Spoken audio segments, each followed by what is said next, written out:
오늘은 이 시간 예수님은 누구신가 7번째 시간입니다. 나는 길이요 진리요 생명이다 라는 말씀을 가지고 요한복음 14장 1절부터 7절까지의 말씀을 함께 나누도록 하겠습니다. 혹시 안개가 자욱한 날 운전을 해보신 경험이 있으십니까? 제가 학창시절에 살던 곳은 제주도였습니다. 근데 당시에 제주도에서 서귀포로 넘어가기 위해선 두 가지 길이 있었어요. 지금은 길이 많이 났더라고요. 하나 길은 어떤 길이냐면 서부관광도로였고요. 또한 하나 길은 516도로입니다. 서부관광도로는 좀 길이 조금 넓어서 사실 다니기 편하지만 조금 삥 돌아가야만 했고요. 516도로는 성판악이라고 혹시 들어보셨는지 모르겠어요. 성판악까지 올라갔다가 내려가야 되지만 꼬불꼬불한 길이지만 빠른 길이었습니다. 그래서 제주도민들은요 빠르게 가기 위해서는 516도로를 자주 타곤 했었습니다. 그런데 그 길을 이제 제가 자주 탔기 때문에 길을 다 외웠거든요. 외우더라도 한라산 중턱이잖아요. 갑자기 안개를 마주하는 경우들이 있습니다. 그 안개를 마주하면요 정말로 한 치 앞도 보이지 않을 만큼 자욱하게 안개가 끼는 경우가 있습니다. 그러면 아무리 길을 외우더라도 진짜 하나도 안 보이는 거예요. 그럴 때 어떻게 운전해야 될까요? 제가 아침에 문자 보내드렸기 때문에 아시겠죠? 첫 번째, 안개가 자욱할 때 어떻게 운전해야 되죠? 첫 번째, 비상등을 켜야 됩니다. 비상등을 켜게 되면요 천천히 운전할 때 앞에 차에 반짝반짝하는 불빛이 그나마 조금 보입니다. 그래서 그 불빛을 바라보면서 쫓아갈 수 있고 또 내 비상등을 통해서 뒤에 따라오는 차가 내 위치가 어느 정도에 있는지를 알려줄 수 있기 때문에 어느 정도는 그래도 그나마 안전하게 그 안갯길에 벗어날 수가 있어요. 근데 진짜 안개가 자욱한 게 운전해 보셨습니까? 비상등이 안 보이는 거예요. 비상등이 켜도 안 보이는 경우가 있습니다. 우리 어머니는 이제 공감을 하시는데 그럴 때는 어떻게 운전해야 될까요? 제가 운전을 했던 경험 중에 어떤 방법을 찾았냐면 도로를 보는 것입니다. 도로에 보면 뭐가 있죠? 항상 있는 게 있습니다. 가운데 주황색의 주황선이 있습니다. 주황선을 바로 앞에 보면 아무리 안개가 자욱해도 바로 눈앞에 주황선이 있거든요. 주황선을 보고 천천히 따라가다 보면 어느새 안갯길을 그나마 안전하게 벗어나는 경우들을 우리들이 경험하게 됩니다. 그러니까 운전을 하실 때 안갯길이 꼈다. 첫 번째 뭐 하셔야 되는 거죠? 비상등을 켜셔야 되고요. 비상등을 켜도 안 보이는 경우에는 방법이 없어요. 주황선을 보고 주황선은 보이거든요. 주황선을 보고 천천히 따라가다 보면 어느새 그 길을 벗어날 수가 있는 것이죠. 근데 사실 우리네 신앙생활도 이와 비슷합니다. 죄악이 많으나 이 세상 가운데 믿음의 길을 걷는 일은 절대 쉬운 일이 아닙니다. 마치 짙은 안개가 우리 앞에 만연해 있는 것처럼 한 치 앞도 내다보지 못하는 피조물인 우리들은 당장 눈앞에 보이질 않는 하나님을 믿는 일은 절대 쉬운 일이 아닙니다. 더군다나 우리 마음대로 삶이 이루어지지 않잖아요. 그렇지 않습니까? 내 뜻대로 삶이 이루어지십니까? 마치 안개가 자욱한 것처럼 우리 앞날이 보이지 않을 때면 나도 모르는 사이에 근심과 염려와 걱정이 안개처럼 몰려오곤 합니다. 그렇게 미래에 대한 불안함이 가득할 때면 믿음의 크고 작음을 떠나서 누구나 두려움 가운데 휩싸일 때가 많이 있습니다. 그리고 그럴 때면 평소에 내 믿음이 굳건했는데 갑자기 앞이 안 보이잖아요.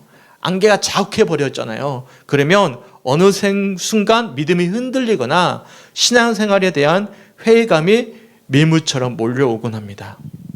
어떻습니까? 혹여나 우리 성주교회 성도들 사이에 한 치 앞도 보이지 않는 미래의 염려와 근심에 사로잡혀 계신 분들은 안 계십니까?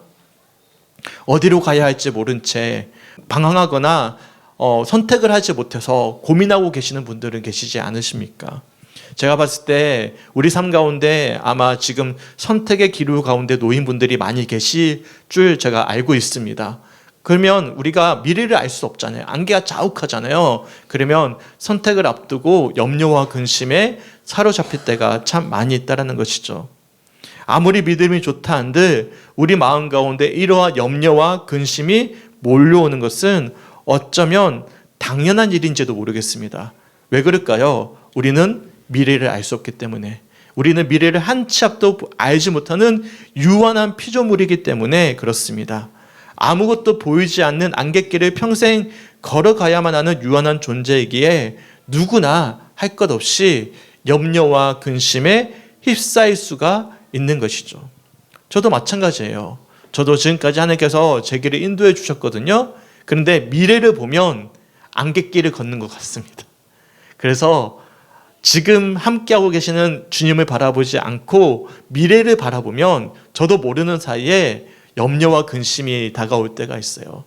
사실 최근에도 선택의 기로에 많이 놓여 있었거든요.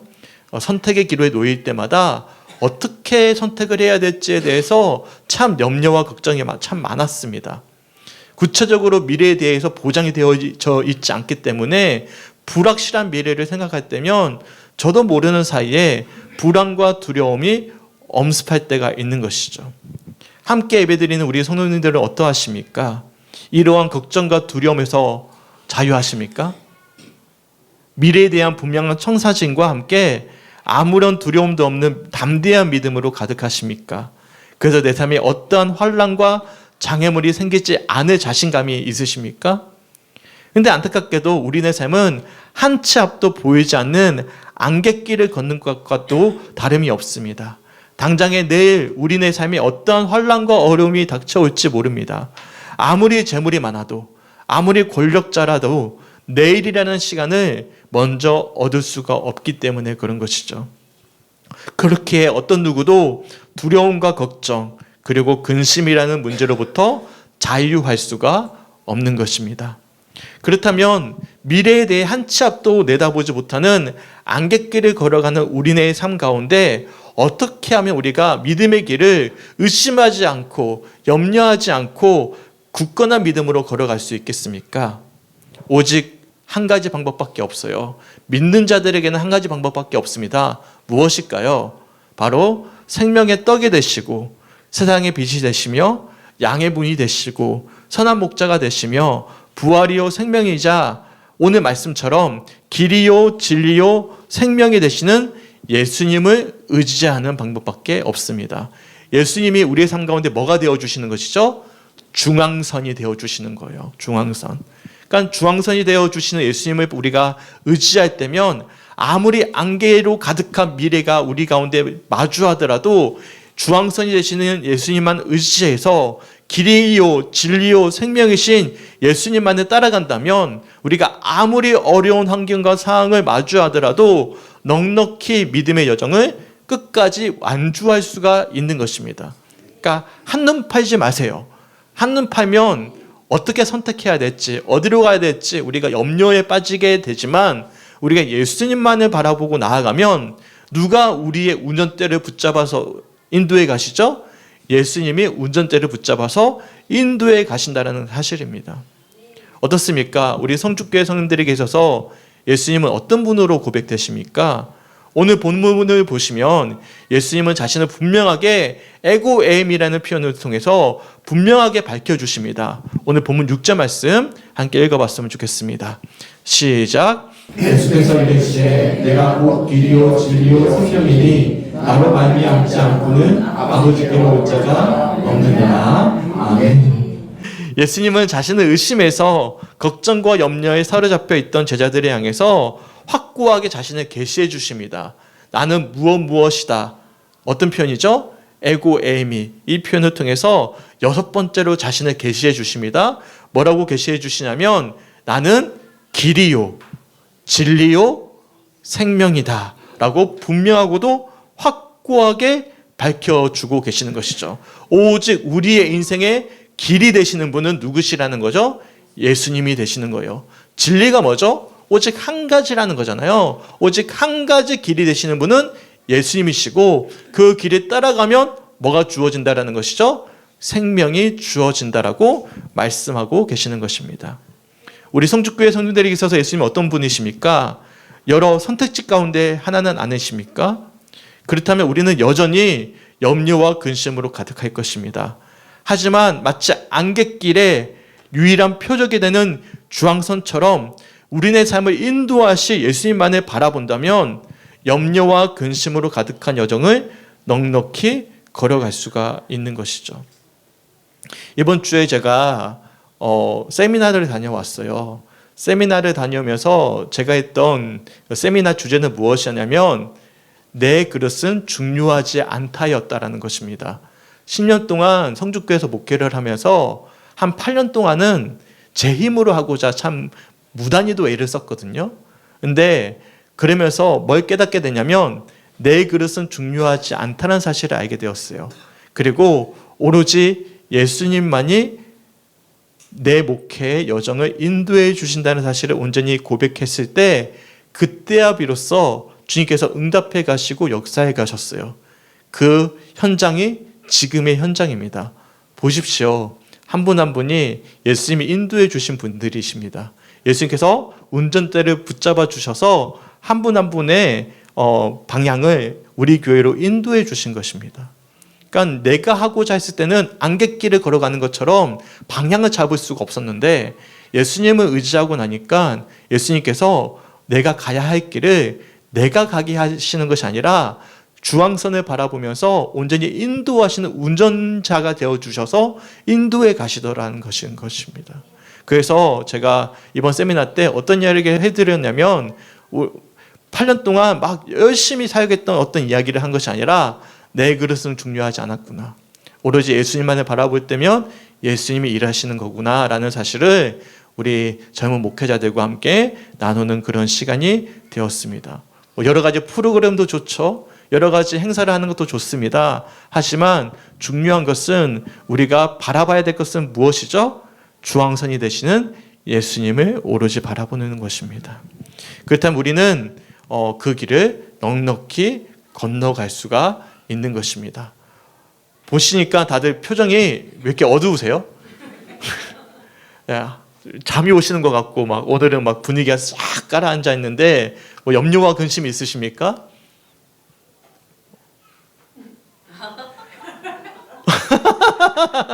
네, 한 분은 주무시려고 하시고 네, 어떻게 다 염려와 근심이 있으십니까? 그럼 오늘 이 시간 뭘 바라보셔야 되는 것이죠? 예수님 바라보세요. 예수님 바라보시면 예수님이 우리의 삶을 인도해 가십니다. 걱정하지 마십시오. 우리 배차종 권사님이 그렇게 찬양하지 않으셨어요? 내가 살던 고향은 저 천국에 있다고. 네, 주님께서 우리를 가장 선한 길로 인도해 가실 것입니다. 믿으십니까? 아멘. 사실 오늘 본문 바로 직전까지 제자들은 근심과 염려에 가득 차 있었습니다. 왜냐하면 요한복음 13장에서 예수님이 크게 세 가지 말씀을 하시거든요. 첫 번째 어떤 말씀을 하시냐면 너희 중에 한 명이 나를 팔 것이다라는 말씀을 하셔요. 두 번째로는 베드로가 나를 배반할 것이다라는 말씀을 하셔요. 그러니까 나를 부인할 것이다라는 말씀을 하셔요. 세 번째로는 내가 너희를 떠날 것이다라는 말씀을 하십니다. 그러니까 제자들에게 있어서 청천벽력과도 같은 그런 말씀을 듣게 된 것이죠.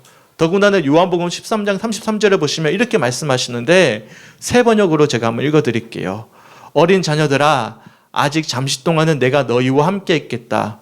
그러나 너희가 나를 찾을 것이다. 내가 일찍이 유대 사람들에게 내가 가는 곳에 너희는 올 수 없다 하고 말한 것과 같이 지금 나는 너희에게도 말하여 둔다. 그러니까 제자들이 3년 동안 누구만을 바라보고 따라갔습니까? 예수님만을 쫓아갔거든요. 그들이 가야 할 길이 분명했기 때문에 어떠한 핍박과 환난이 닥쳐와도 염려하지 않을 수가 있었고 두려워하지 않아도 됐던 것입니다. 하지만 예수님께서 갑자기 뭐라고 말씀하셨냐면 13장 말씀에 내가 가는 곳에 너희는 올 수 없다 라는 청천벽력과도 같은 말씀을 제자들에게 하셨던 것입니다. 하지만 본문 1절을 보시면 예수님은 그렇게 근심하는 제자들을 향해서 이렇게 말씀을 하십니다. 본문 1절 말씀을 우리 손님들이 한번 읽어주셨으면 좋겠습니다. 시작. 너희는 마음에 근심하지 말라. 하나님을 믿으니 또 나를 믿으라. 아멘. 여기 보시면 어떤 표현이 등장하죠? 근심이라는 표현이 등장하죠. 이 근심이라는 표현의 원어를 보면 공포, 두려움, 고뇌, 저항, 근심, 동요 등의 아주 부정적인 느낌을 강하게 표현할 때 사용되어지는 단어입니다. 다른 표현에서 본문 속 제자들이 너무 당황한 거예요. 공포심에 사로잡힌 거예요. 내가 가는 곳에 너희가 올 수 없다라는 예수님의 말씀을 듣고선 얼마나 당황하고 얼마나 혼란스러워했는지를 유추해 볼 수 있는 표현인 것이죠. 그런데 정말 그렇습니다. 앞으로 가야 할 길을 갑자기 알지 못하게 됐다면 누구나 할 것 없이 근심할 수밖에 없습니다. 그렇지 않습니까? 그런데 그렇게 근심하는 제자들을 향해서 예수께서 이렇게 말씀하시는 거예요. 너희는 마음에 근심하지 말라. 하나님을 믿으니 또 나를 믿으라 라고 말씀하시는 거예요. 염려하고 근심하는 제자들을 향해 말씀하시기에 하나님을 믿으니 또 나를 믿으라. 그래서 마음에 근심하지 말 것을 말씀하고 계시는 것입니다. 그러면서 이어지는 2절과 3절을 보시면 이렇게 말씀하시는데 함께 읽어봤으면 좋겠습니다. 시작. 내 아버지 집에 거할 곳이 많도다. 그렇지 않으면 너희에게 일렀으리라. 내가 너희를 위하여 거처를 예비하러 가노니 가서 너희를 위하여 거처를 예비하면 내가 다시 와서 너희를 내게로 영접하여 나 있는 곳에 너희도 있게 하리라. 아멘. 그러니까 제자들은 오직 예수님만을 바라보며 3년간을 따라왔는데 갑자기 십자가의 죽음을 예고하는 예수님의 말씀을 듣고선 모두 다 비통해하고 괴로워하고 근심했습니다. 하지만 예수님은 그런 제자들을 향해 뭐라고 말씀하시죠? 근심하지 말고 나를 믿을 것을, 또한 하나님을 믿을 것을 말씀하셨어요. 왜냐하면 2절의 말씀처럼 예수님은 우리를 위해 먼저 거처를 예비하러 가실 것이고 또한 3절의 말씀처럼 다시 오실 것이다. 그래서 우리를 영접해 주실 것이고 주님이 계신 곳에 함께 있게 하실 것이다 라고 약속하고 계시는 것입니다. 이처럼 예수님이 가시고 오신다, 이 사실을 신학자들은 어떻게 표현을 하냐면 이미와 아직 사이라고 표현을 합니다. 예수님이 십자가의 죽음을 통해서 구원을 이미 시작하셨고 다시 재림하심으로 구원을 완성하실 것인데 우리는 이러한 십자가의 재림이라는 이미와 아직 사이에 놓인 믿음의 여정을 걸어가는 구도자, 길을 걷는 사람임을 말씀하고 있는 뜻인 것이죠. 또한 2절의 표현을 보시면 내 아버지의 집에 거할 곳이 많다라는 표현은 단순히 하늘에 거할 곳이 많다라는 의미뿐만 가지고 있는 것이 아닙니다. 여기에서의 집은 공간의 개념입니다. 달리 표현해서 하나님과 함께 연합하는 것을 뜻하는 거예요. 조금 말이 어렵죠. 제가 박대현 목사님의 글을 잠깐 소개해 드릴게요. 제가 나눠드렸던 이 주보사에 보시면 제가 글을 넣어드렸거든요. 안 보이시는 분들은 그 글을 한번 살펴보시면 될 것 같습니다. 아버지의 집, 즉 아버지께서 계시는 곳에는 그분의 임재를 통해서 그리고 그분과의 연합을 통해서 누릴 수 있는 특권과 축복이 풍성하다는 뜻일 것입니다. 아버지 하나님은 풍성한 사랑과 은혜로 우리와 하나 되기 위해 우리를 초청하시고 또 기다리고 계십니다. 하나님 안에는 마르지 않는 사랑과 자비가 있습니다. 그분 앞에서는 모든 존재하는 것이 그 존재의 아름다움을 풍성하게 누릴 수 있습니다. 그것이 내 아버지 집에 거할 곳이 많도다라는 말의 의미입니다. 그러니까 쉽게 표현해서 어떤 말이냐면 하나님과 함께하는 그곳이 바로 아버지의 집이 되는 것입니다. 그러니까 우리가 가야 할 곳은 어디에 있어든지 하나님과 함께한다면 바로 그곳이 아버지의 집이 되는 것이죠. 예를 든다면 그거예요. 부모님의 집도 그렇지 않습니까? 저희 가정만 하더라도 이사를 많이 다녔거든요. 우리 부모님이 제 학창시절에는 집이 어디였냐면 제주도였습니다. 근데 지금은 이사를 하셔서 천안이에요. 그러면 부모님 집이 지금은 어디가 되는 거죠? 제주도가 되는 것입니까? 천안이 되는 것입니까?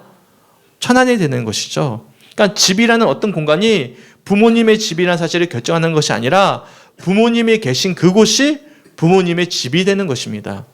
달리 표현해서 하늘이라는 특정한 공간만이 천국이 아니라 하나님과 함께하는 그곳이 바로 천국이 되는 것이죠. 이처럼 제자들은 잠시 예수님과 헤어짐으로 인해서 가야 할 길을 알지 못한 채 근심하고 두려워했습니다.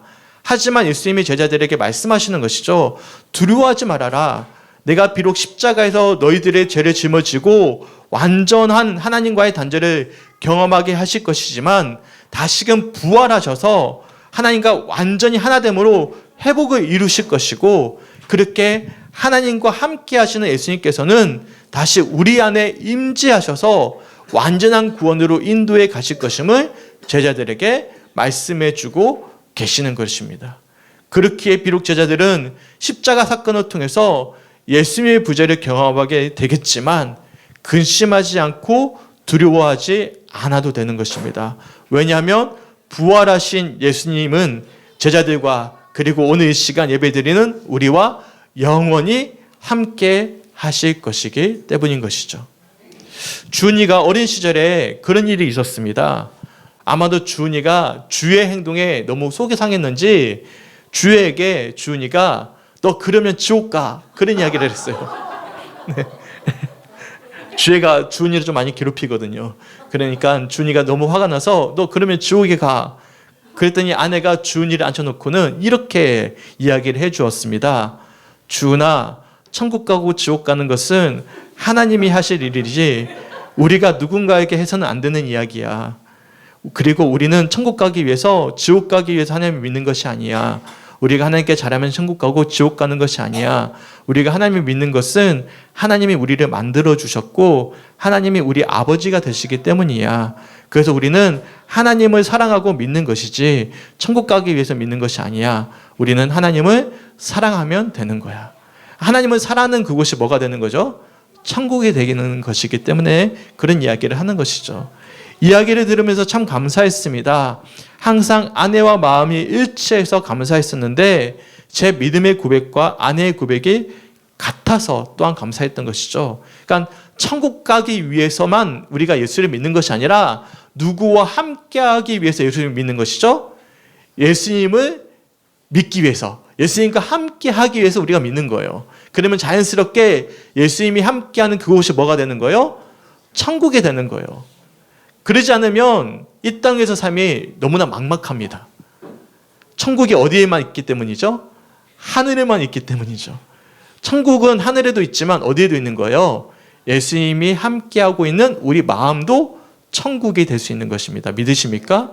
네, 그것이 바로 천국이에요. 그러니까 우리를 창조하신 하나님 아버지와 함께하는 그것이 바로 천국이라는 사실입니다.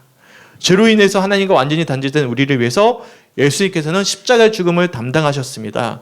그렇게 우리의 죄를 대속하신 예수님께서는 하나님과 하나 되셨고 그렇게 하나님과 하나 되신 예수님께서는 오늘 이 시간에서 성령 하나님으로 인해 우리 신령 가운데 임재하셔서 하나님 아버지의 집으로 초청하고 계시는 것입니다. 믿으십니까?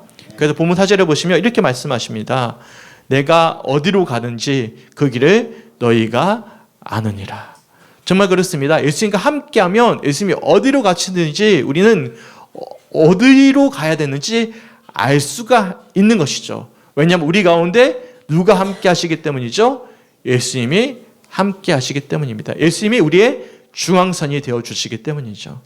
그런데 제자 중에 도마는 여전히 그 사실을 알지 못했어요.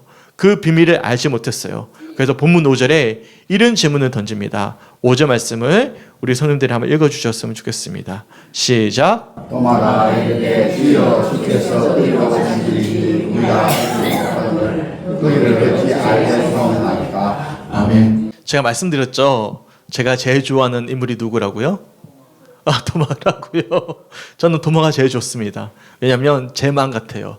의심이 많고 또한 앞을 잘 몰라서 모르면 또 질문하는 회의감도 많은 이 도마가 저 모습과 비슷해서 참 좋습니다.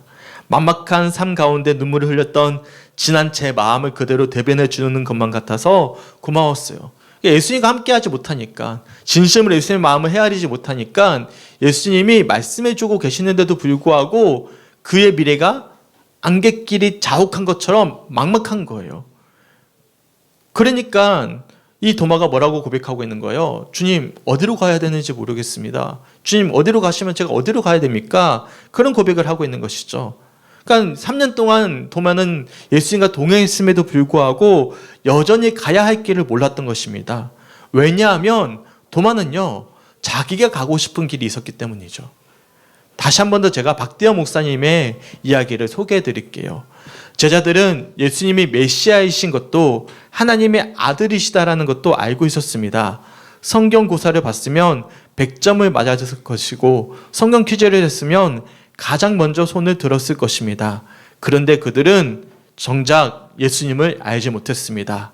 오래 그분 곁에 있었고 그분의 말씀을 들었고 그분이 하시는 일을 보았지만 그들은 예수님의 의도를 이해하지 못했습니다. 자신들이 보고 싶은 대로 보고 듣고 싶은 대로 들었을 뿐입니다.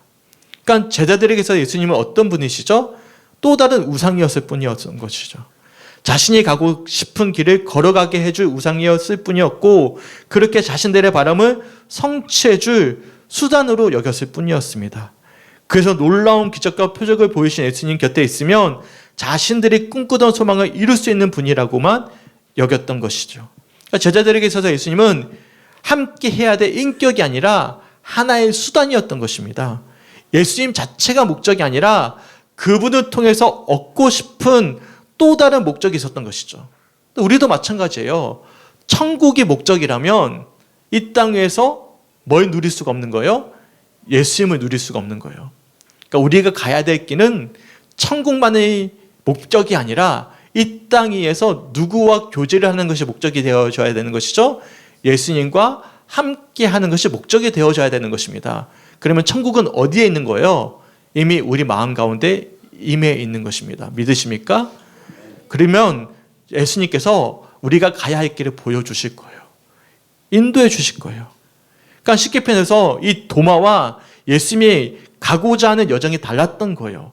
그렇게 도마의 솔직한 고백처럼 예수님께서 앞으로 가야 될 여정을 알려주셨는데도 불구하고 어디로 가야 할지를 모른다고 고백했던 것입니다.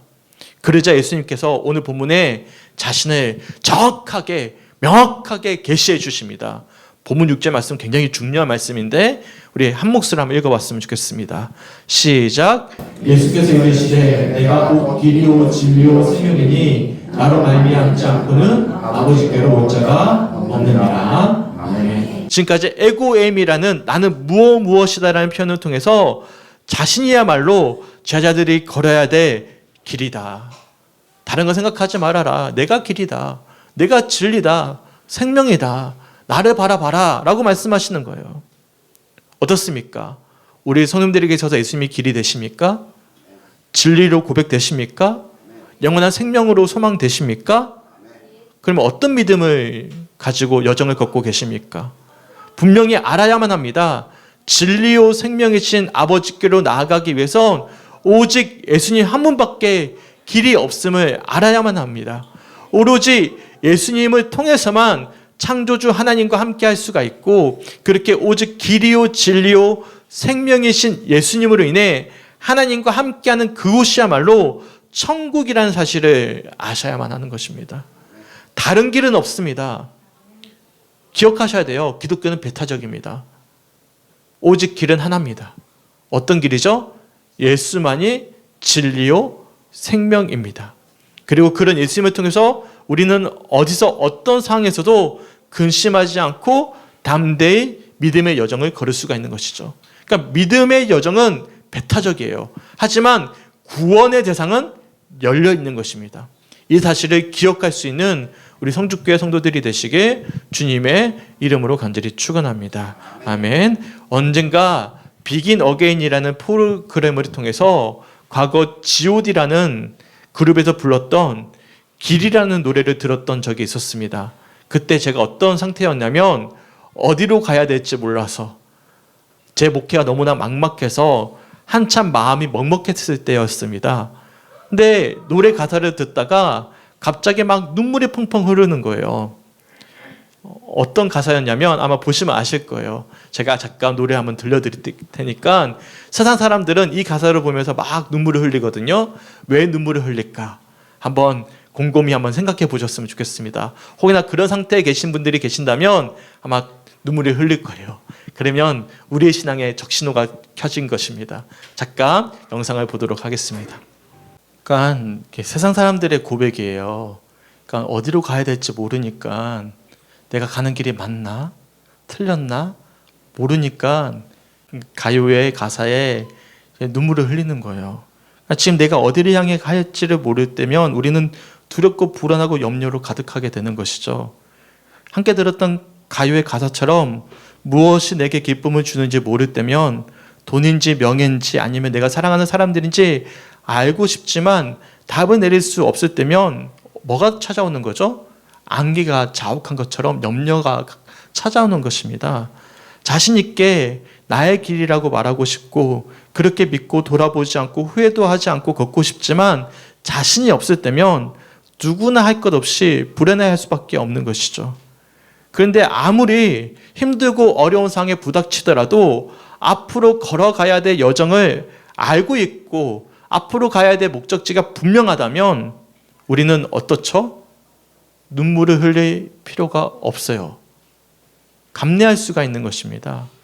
앞으로 내가 가야 될 길이 보이지 않는다면 하지만 우리는 주저할 수밖에 없고 자연스럽게 염려와 걱정에 사로잡힐 수밖에 없는 것이죠. 제가 말씀드렸잖아요. 제가 한참 성주교회에서 힘들게 목회를 하고 있었을 때 안개가 자욱한 거예요. 내가 하고자 했을 때였어요. 그래서 제가 우연히 이걸 보다가 막 혼자도 펑펑 울었어요. 내가 가야 할 길이 어딘가, 내가 어떻게 해야 되는가 막 펑펑 울었어요. 근데 제가 펑펑 울다가 너무 감동이 돼서 아내에게 그 영상을 보여줬죠. 그러면 저는 아내가 같이 펑펑 울 줄 알았어요. 펑펑 울 줄 알았더니 갑자기 저를 물끄러미 쳐다보더니 이렇게 이야기해 주는 거예요. 자기가 무안할까 봐 이야기하지 않았는데 노래를 듣고도 난 슬프지 않아. 영상에 나오던 관객들처럼 사람들은 자기가 가야 할 길을 제대로 알지 못할 때면 염려하고 두려워하잖아. 그래서 가사에 공감하고 눈물을 흘리는 거잖아. 그런데 난 눈물이 나지 않아. 내가 가야 할 길이 틀리지 않는다고 확신하거든. 난 내가 가야 할 길이 옳다고 생각해. 그러니까 얼마나 무안했을까요? 저는 어떻게 가야 될지 몰라가지고 펑펑 울고 있는데 아내는 가야 될 길 분명한 거예요. 네. 그러니까 이런 가사에 눈물이 흘리지가 않는 거예요. 군대 시절에 제가 참 좋아했던 찬양이 있습니다. 나의 가는 길이라는 찬양이거든요. 전역한 후에 저는 사실 신학교를요 제가 선택해서 가지 않았습니다. 끌려갔어요. 저희 어머니가 알 겁니다. 제 1학년 1학기 때 1학년 2학기 때 학점이요. 혹시 들어보셨어요? 성동률 방어율이라고? 성동률 아세요? 성동률 방어율이 높아요, 적어요? 굉장히 정말 야구를 잘하니까 1점대였잖아요. 제가 학점 1점대였습니다. 왜냐하면 학교를 잘 안 다녔거든요. 끌려갔어요. 끌려갔는데 그러다가 제가 군대를 갔거든요. 그러니까 제 마음 가운데 어떤 고민이 되었을까요? 신학교를 복학을 해야 될지 말아야 될지 정말로 고민이 많이 됐습니다. 그때 제게 하나의 응답이 되었던 찬양이 있어요. 군대 시절 내내 불렀던 찬양인데 이 찬양이 제가 가야 될 길을 알려주는 표대가 되었습니다. 제가 마지막으로 이 찬양을 한번 불러봤으면 좋겠어요. 불러드리고 싶습니다. 반주 필요 없습니다. 그냥 부르겠습니다. 그냥 군대에서 반주 없이 불렀거든요. 네. 나의 가는 길 주님 인도하시네. 그는 보이지 않아도 날 위해 일하시네. 주 나의 인도자 항상 함께 하시네. 사랑과 힘 베푸시며 인도하시네. 인도하시네. 나의 가는 길 주님 인도하시네. 그는 보이지 않아도 날 위해 일하시네. 주 나의 인도자 항상 함께 하시네. 사랑과 힘 베푸시며 인도하시네. 인도하시네. 광야에 길을 만드시고 날 인도해. 사막에 강 만드신 것 보라. 하늘과 땅 변해도 주의 말씀 영원히 내 삶 속에 새 일을 행하리. 나의 가는 길 주님 인도하시네. 그는 보이지 않아도 날 위해 일하시네. 주 나의 인도자 항상 함께 하시네. 사랑과 힘 베푸시며 인도하시네. 인도하시네. 이 찬양이요, 저를 신학교로 다시금 보냈습니다. 그리고 이 찬양이 제 18번 찬양이 된 거죠. 주님이 내 길을 인도해 주셔서 신학교 1학년 내내 학교 수업도 제대로 안 들어가서 F학점 받던 엉망진창이었던 신학생이 갑자기 깜짝 놀라시죠. 제가 1학년 때 신학교 안 가고 싶었거든요.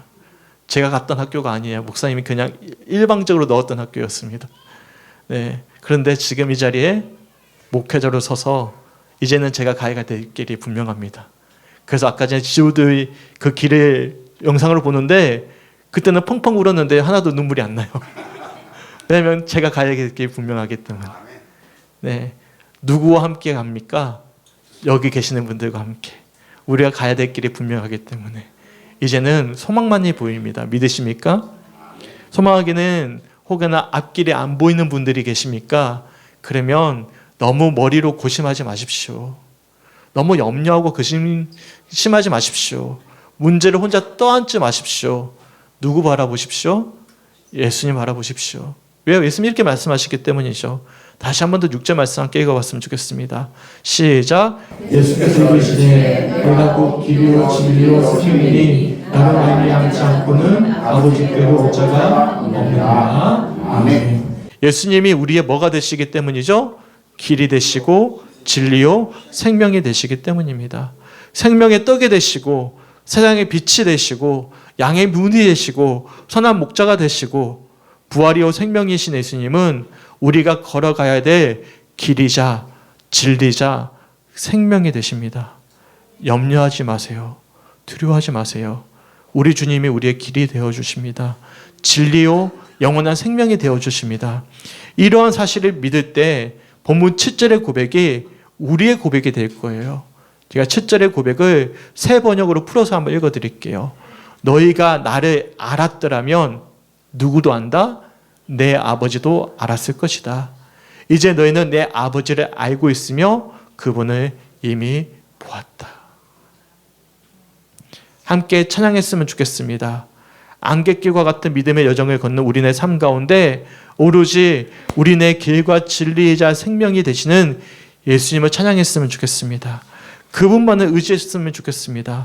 그분이 제시하시는 믿음의 여정 가운데 참된 자유와 평안을 확인하시면서 안갯길에 넉넉히 주황선이 되시는 예수님을 바라보면서 걸어갈 수 있는 우리 성죽교회 성도들이 되었으면 좋겠습니다. 기억하시기 바랍니다. 토마스 아켄피스가 이렇게 이야기했어요. 길이 없으면 나아감이 없고 진리가 없으면 알미 없으며 생명이 없으면 삶이 없다. 나는 내가 따라올 길이요 내가 믿을 진리요 내가 희망하는 생명이다. 소망하기는 이 고백이 오늘 이 시간 우리의 고백이 되었으면 좋겠습니다. 나눠드렸던 뒷장에 보시면 날마다 숨쉬는 순간마다 우리 앞에 어려운 일들이 있지만 주님 앞에 이 몸을 맡길 때 슬픔 없네 두려움이 없습니다. 왜? 우리 주님이 우리의 길이요 진리요 생명이 되어주시기 때문에 그런 것이죠. 소망하기는 나눠드렸던 악보집 바라보시면서 함께 찬양하고 기도했으면 좋겠습니다.